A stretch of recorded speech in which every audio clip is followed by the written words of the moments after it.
dalam nama Tuhan Yesus Kristus. Yang percaya katakan amin. Shalom. Silakan duduk Bapak Ibu Saudara. Haleluya. Puji Tuhan, senang sekali saya bisa ada di tengah-tengah Bapak Ibu Saudara. Terima kasih untuk panitia ya, untuk undangannya dan kesempatannya ya dalam perayaan Natal keluarga besar BMPD ini ya, BMPD Sulsel ya, luar biasa. Coba lihat kiri kanan dulu, berikan salam, berikan senyum yang paling baik. Katakan kamu bersuka cita, aku juga. Haleluya. Ya, perkenalkan, nama saya Heinze Topstan. Ya, banyak mahasiswa saya yang belum pernah ketemu saya, mereka mengira saya seorang wanita. Jadi ketika mereka WA ke saya, "Shalom Bu," padahal saya ini laki-laki tulen. Ya, istri saya paling cantik sedunia. Anak saya 2, yang pertama laki, yang kedua pria. Haleluya. Ya. Nah, memang kata Heinze, Hein itu anak laki-laki bukan perempuan, Bapak Ibu. Ya, Hein, C itu yang disayang. Jadi Heinze itu anak laki-laki yang disayang. Kalau Vince, ada nama Vince di sini? Berarti Vin yang disayang, betul kan?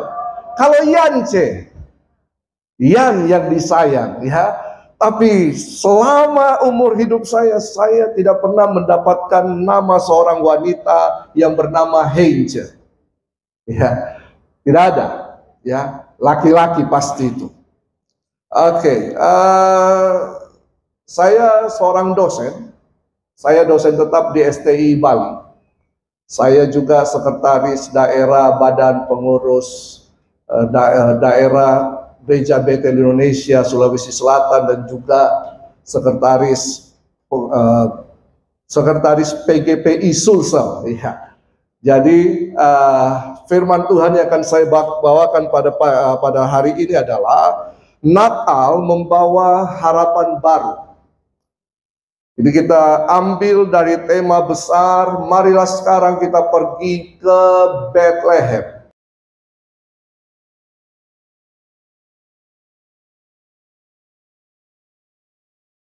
Coba kita baca bersama-sama Lukas pasal 2 ayat 10 sampai yang ke-15. Lukas 2 ayat 10 sampai yang ke-15. Biasanya saya ngajar sampai 5-6 jam sekali ngajar, tapi kali ini 30 menit saja katanya. Iya, kita baca sama-sama Lukas 2 ayat 10 sampai yang ke-15. 1, 2, 3. Lalu kata malaikat itu kepada mereka, "Jangan takut, sebab sesungguhnya aku memberitakan kepadamu kesukaan besar untuk seluruh bangsa. Hari ini telah lahir bagimu juru selamat, yaitu Kristus Tuhan di kota Daud. Dan inilah tandanya bagimu, kamu akan menjumpai seorang bayi dibungkus dengan lampin dan terbaring di dalam palungan. Dan tiba-tiba tampaklah bersama-sama dengan malaikat itu sejumlah besar bala tentara sorga yang memuji Allah, katanya, kemuliaan bagi Allah di tempat yang maha tinggi, dan damai sejahtera di bumi di antara manusia yang berkenan kepadanya." Setelah malaikat-malaikat itu meninggalkan mereka dan kembali ke sorga, gembala-gembala itu berkata seorang kepada yang lain, "Marilah kita pergi ke Bethlehem untuk melihat apa yang terjadi di sana, seperti yang diberitahukan Tuhan kepada kita." Tema nasional, marilah sekarang kita ke Bethlehem. Subtemanya adalah Natal membawa harapan baru. Kenapa demikian? Lukas mencatat kisah kelahiran Yesus. Begitu detailnya.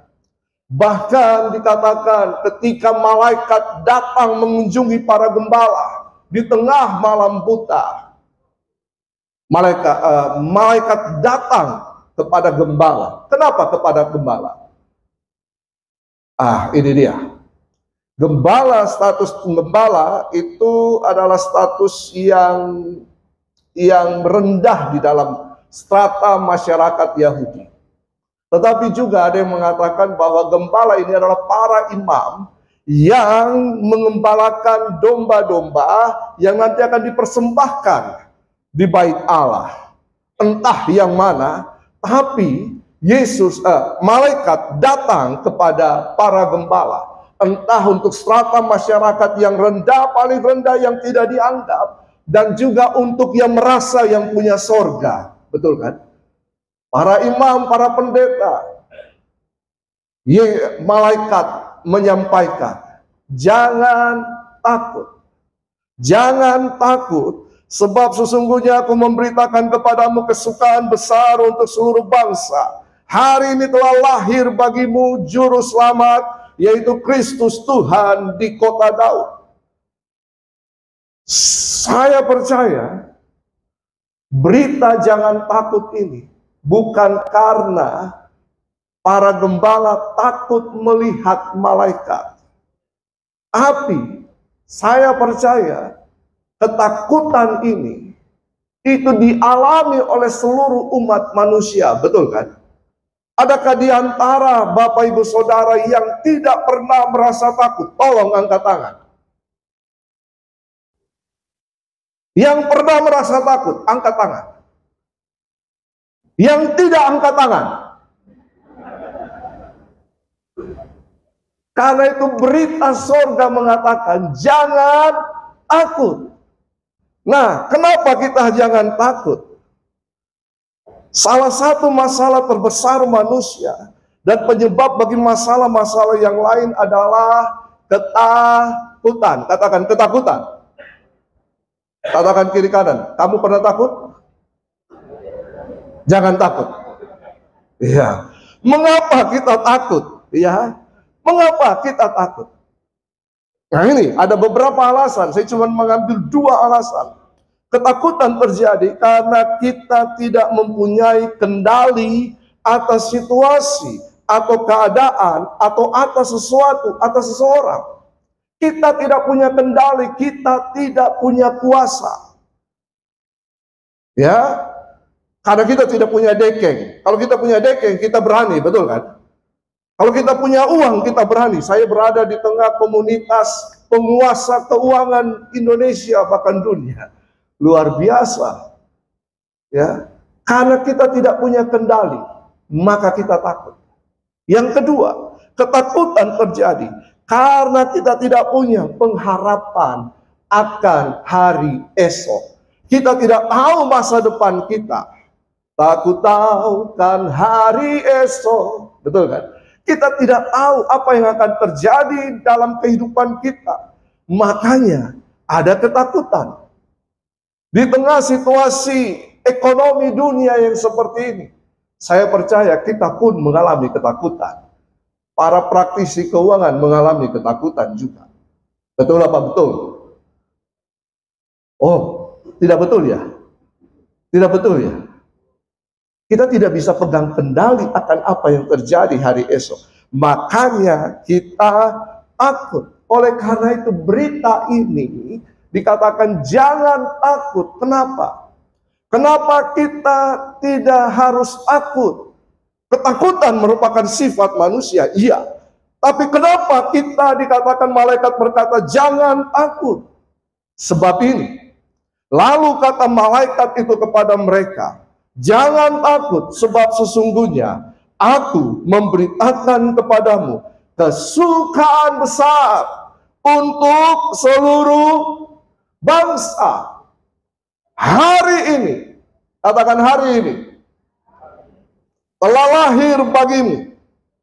Katakan sama-sama dengan segenap hati. 1, 2, 3. Hari ini telah lahir bagimu Juru Selamat, yaitu Kristus Tuhan di kota Daud. Kenapa kita jangan takut? Karena ini berita sorga. Sorga menyatakan kepada manusia, jangan takut. Karena kamu punya juru selamat. Siapa juru selamatmu? Juru selamatmu bukan manusia biasa.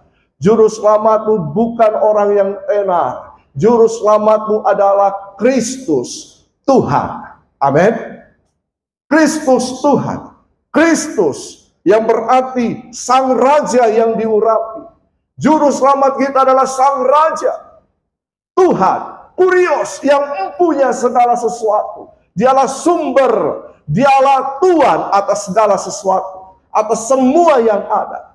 Dari dialah yang awal, dialah yang akhir.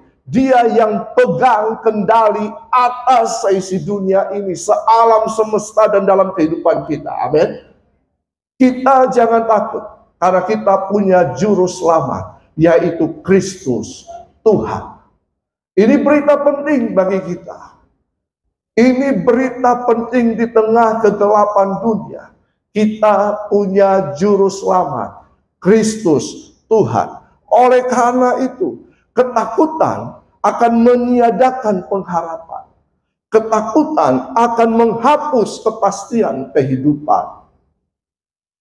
Kalau orang takut, dia akan susah berpikir dengan baik.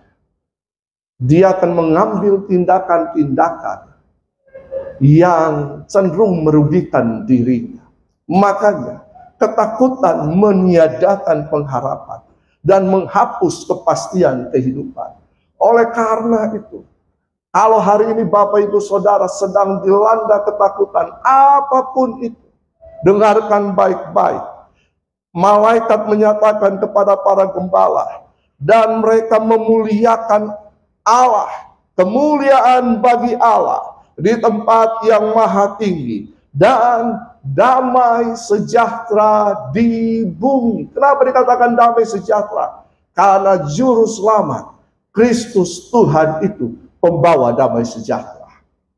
Dia yang memberikan damai sejahtera. Damai sejahtera ku berikan kepadamu. Apa yang kuberikan tidak seperti yang diberikan oleh dunia ini. Damai sejahtera yang ditawarkan dunia sementara dan sia-sia. Damai sejahtera yang ditawarkan oleh juru selamat kita, yaitu Kristus Tuhan. Yesus sang Raja itu kekal untuk selama-lamanya. Amin. Karena itu, dengarkan baik-baik. Damai sejahtera di bumi, di antara manusia yang berkenan kepadanya. Setelah malaikat-malaikat itu meninggalkan mereka dan kembali ke surga, gembala-gembala ini berkata seorang kepada yang lain. Dikatakan begini, marilah kita pergi ke Betlehem. Kalau hari ini saya katakan, marilah kita pergi ke Betlehem, berarti urus paspor semua. Ya, kita akan pergi rame-rame ke Israel. Tapi tidaklah demikian. Mereka kemudian para gembala ini bermufakat. Mereka meresponi apa yang disampaikan oleh malaikat itu. Sama seperti hari ini. Mari kita meresponi apa yang disampaikan oleh firman Tuhan. Amin. Bahwa telah lahir dalam kehidupan kita Natal. Apa itu Natal? Halo? Apa itu Natal? Apa arti Natal?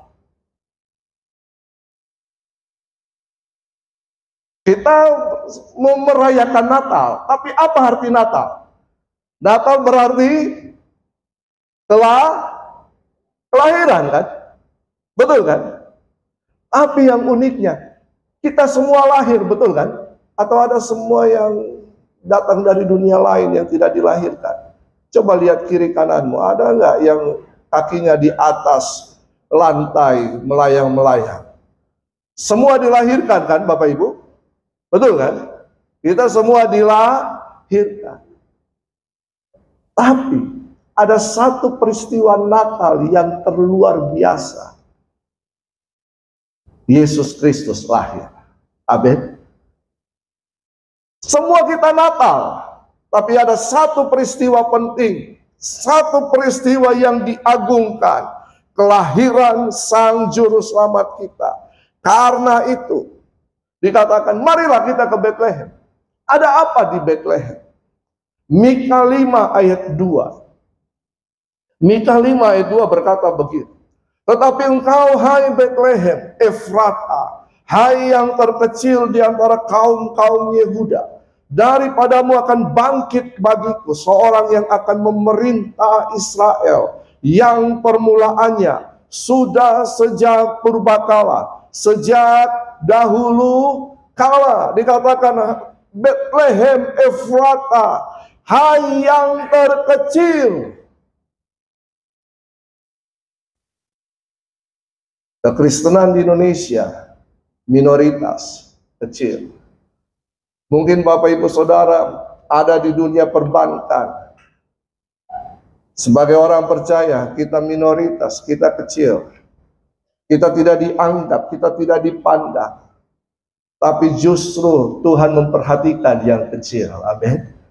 Tuhan Yesus datang untuk memberikan pengharapan, untuk memberikan kekuatan, anugerah. Bahkan Lukas 12 ayat 32. Janganlah takut. Nah, katakan, janganlah takut, hai kamu kawanan kecil, karena Bapamu telah berkenan memberikan kamu kerajaan itu. Jangan merasa diri kecil walaupun kita sedikit. Jangan minder karena itu. Karena kita punya juru selamat, yaitu siapa? Kristus, Tuhan. Dia yang empunya backing kita luar biasa. Backing kita Allah sendiri. Jadi di dalam Dia ada kekuatan, di dalam Dia ada pengharapan, di dalam Dia ada kepastian di tengah ketidakpastian. Percayalah, kalau engkau mempunyai Yesus dalam kehidupanmu, maka di tengah ketidakpastian akan ada kepastian di dalam Dia. Amin. Nah, Bethlehem, ada apa di Bethlehem? Bethlehem kecil, sederhana, tidak dianggap. Tapi dari situ dikatakan Bethlehem. Apa arti Bethlehem? Bethlehem berarti rumah roti. Aha. Kalau roti berkenan dengan apa Bapak Ibu? Roti berkenan dengan perut kita kan? Betul kan? Saya begini karena mertua saya pengusaha roti.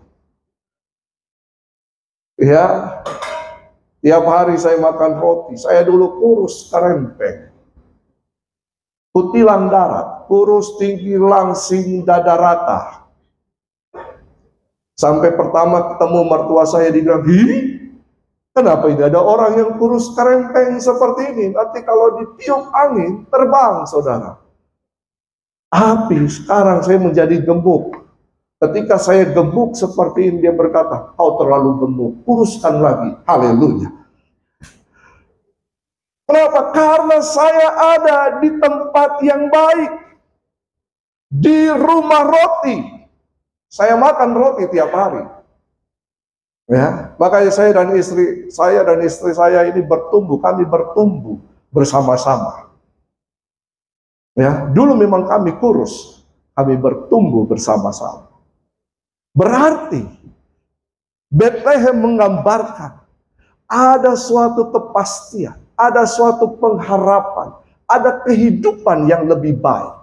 Makanya para gembala berkata, seperti yang dinyatakan oleh malaikat, mari kita ke Bethlehem. Mari kita ke rumah roti. Kalau di sini terjamin Bapak Ibu, ini terjamin, betul kan? Betul apa betul? Kejahatan banyak terjadi karena ini. Persoalan ini. Tapi kalau ini tercukupi, ini akan kreatif. Mereka ke Bethlehem. Mereka tidak hanya sekedar pergi untuk cari roti di sana. Mereka tidak hanya sekedar pergi untuk cari makan di sana, untuk cari kehidupan, bekerja dengan baik. Tidak demikian.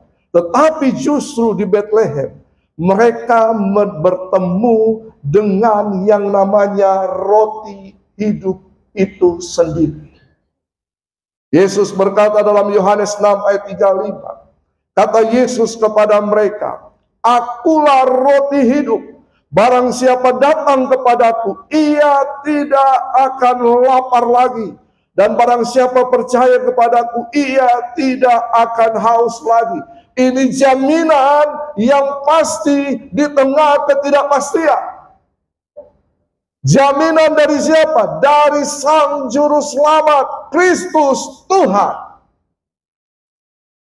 Kalau kamu makan roti ini, kamu tidak akan lapar lagi. Beda kalau kita makan nasi padang, coto Mangkasara, apalagi. Pasti akan lapar lagi. Bapak Ibu sebentar makan malam bersama setelah perayaan ini. Habis itu setelah itu lapar lagi. Jasmani. Tetapi yang dimaksudkan di sini adalah hal yang rohani. Hidup kita ada kehidupan jasmani, ada kehidupan rohani. Saya sangat percaya bahwa kehidupan rohanilah yang menopang kehidupan jasmani. Kehidupan jasmani akan kuat kalau rohani kita kuat. Makanya sekarang banyak yang bermasalah dengan mental health. Betul kan? Banyak masalah. Karena itu perkuat rohani kita. Bagaimana caranya perkuat? Datang ke Bethlehem. Ketemu dengan roti hidup itu. Siapa roti hidup itu? Yesus Kristus, Sang Firman. Makanya ketika iblis datang mencobai Yesus di padang gurun, makanya Yesus berkata dalam Matius 4 ayat 4.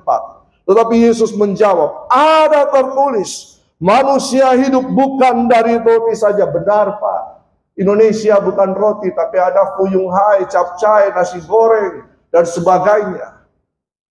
Tapi apakah itu yang dimaksudkan Yesus? Bukan. Tetapi manusia hidup itu dari setiap firman yang keluar dari mulut Allah. Setiap firman. Karena itu pada malam hari ini, mari kita berjumpa dengan Sang Firman itu. Nikmati persekutuan yang indah dengan firman Tuhan. Saya mendorong Bapak Ibu Saudara untuk merenungkan firman Tuhan siang dan malam. Supaya firman Tuhan katakan, supaya kita bertindak hati-hati, tidak menyimpang ke kiri dan ke kanan, supaya perjalananmu berhasil dan beruntung. Kenapa? Karena ada firman. Firman itu yang menolong kita. Firman itu yang menuntun kita. Firman itu yang menguatkan kita. Bahkan lebih daripada itu, firman Tuhan memberikan kita pengharapan yang pasti. Ada pengharapan. Natal membawa pengharapan. Karena kita punya Kristus. Kita punya Tuhan. Sang Firman yang telah berinkarnasi jadi manusia. Yesus Kristus Tuhan. Kita punya firman. Makanya firman Tuhan katakan, ketika kita berjumpa dengan Sang Firman, maka itu akan memberikan pengharapan. Lukas 2 ayat 20 berkata begini. Maka kembalilah gembala-gembala itu sambil memuji dan memuliakan Allah. Karena segala sesuatu yang mereka dengar dan mereka lihat, semuanya sesuai dengan apa yang telah dikatakan kepada mereka. Coba kita lihat di sini. Ketika mereka pergi ke Bethlehem, Alkitab tidak mencatat mereka pergi dengan sukacita. Mereka pergi dengan nyanyian pujian kepada Tuhan. Betul kan? Tetapi ketika mereka berjumpa dengan roti hidup itu, mereka berjumpa dengan Sang Firman itu, ada pengharapan yang baru. Ada kekuatan yang baru. Ada pertolongan Tuhan, ada jawaban Tuhan. Dan mereka kembali. Para gembala ini kembali dengan penuh sukacita. Mereka memuji dan memuliakan Allah. Perjumpaan dengan Sang Firman akan mengubahkan kehidupan kita. Perjumpaan dengan Sang Firman akan membawa kepada kita kehidupan yang kekal. Karena pengenalan kepada Kristus adalah kehidupan kekal itu. Amin. Karena itu, ini yang terakhir. pengharapan di dalam kebenaran firman Tuhan yang telah kita terima. Karena itu Bapak Ibu Saudara, buka hatimu, terima Yesus sebagai Tuhan dan Juru Selamat pribadi. Renungkanlah firman Tuhan siang dan malam. Baca firman Tuhan, dengar firman Tuhan. Kalau susah baca, putar Alkitab yang bisa ada suaranya. Dengarkan itu. Baca firman Tuhan. Karena ini sangat penting, ini sangat berguna dalam kehidupan kita. Kenapa firman Tuhan itu berguna? Karena itu akan memberikan pengharapan kepada kita. Akan menolong kita, membangun iman kita. Menguatkan hal rohani dalam kehidupan kita. Banyak orang yang bodinya bagus, perawakannya cantik, ganteng, tapi ada di rumah sakit. Ini, betul kan? Coba kita lihat ayat terakhir. 2 Timotius 3 ayat 16 sampai 17. Kita baca sama-sama. 2 Timotius 3 ayat 16 sampai yang ke-17. 1, 2, 3. Segala tulisan yang diilhamkan Allah memang bermanfaat. Untuk apa? Mengajar, untuk menyatakan kesalahan, untuk memperbaiki kelakuan, dan untuk mendidik orang dalam kebenaran. Dengan demikian, tiap-tiap manusia kepunyaan Allah diperlengkapi untuk setiap perbuatan baik. Ketika kita bersekutu dengan firman, firman akan mengoreksi kehidupan kita. Firman akan memberikan hal-hal pewahyuan-pewahyuan yang baru. Saya percaya dalam setiap aspek kehidupan kita, dalam pekerjaan dan apapun yang kita lakukan, firman Tuhan akan menolong kita. Orang Israel terkenal sangat pintar. Kenapa? Karena mereka merenungkan Taurat, firman Tuhan itu siang dan malam. Bahkan mereka menaruh ayat-ayat di tubuh mereka, di baju mereka, di pintu mereka, dimanapun mereka bisa lihat ayat firman Tuhan ditaruh di situ. Ini hal yang luar biasa. Dan firman Tuhan itu berguna untuk memperlengkapi kita. Saya tanggal 10 kemarin di Natal PD Diamond bertemu dengan Pastor Victor. Ya, Pastor Victor bilang begini, seandainya tiap-tiap persekutuan doa bank-bank yang ada, ya, seandainya, ini dia titip pesan sama saya, Pak Pendeta, kalau khotbah nanti di BMPD, sampaikan juga ini.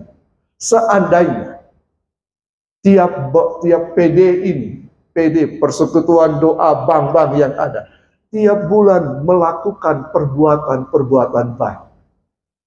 Ada berapa banyak PD bank yang ada di Sulsel ini? Banyak kan? Iya kan? Mungkin ada yang kecil-kecil gabung jadi satu. Lakukan perbuatan baik. Lakukan perbuatan baik. Karena firman Tuhan memperlengkapi kita untuk melakukan perbuatan baik. Betul? Iya kan? Coba baca ayat yang terakhir, ayat yang ke-17. Dengan demikian, 1, 2, 3. Dengan demikian, tiap-tiap manusia kepunyaan Allah. Siapa yang manusia kepunyaan Allah di tempat ini? Halo? Diperlengkapi untuk apa? Setiap perbuatan baik. Dengan kita melakukan perbuatan baik, kita membawa pengharapan kepada orang lain yang membutuhkan. Amin. Jangan cukup hanya Natal, perayaan Natal, baru melakukan perbuatan baik. Setiap hari, orang yang percaya kepada Yesus Kristus Tuhan, keselamatan yang dia telah terima itu bukan akhir. Efesus 2 mengatakan, keselamatan firman Tuhan berguna untuk apa? Untuk kita melakukan perbuatan baik. Karena setiap kita yang punya pengharapan di dalam Kristus Yesus, harus menyatakan pengharapan ini juga kepada orang banyak. Amin. Amin apa amin? Katakan kiri kanan, kamu harus berbuat baik. Berbuat baik jangan dilakukan hanya kepada mereka yang berbuat baik kepada kita. Betul?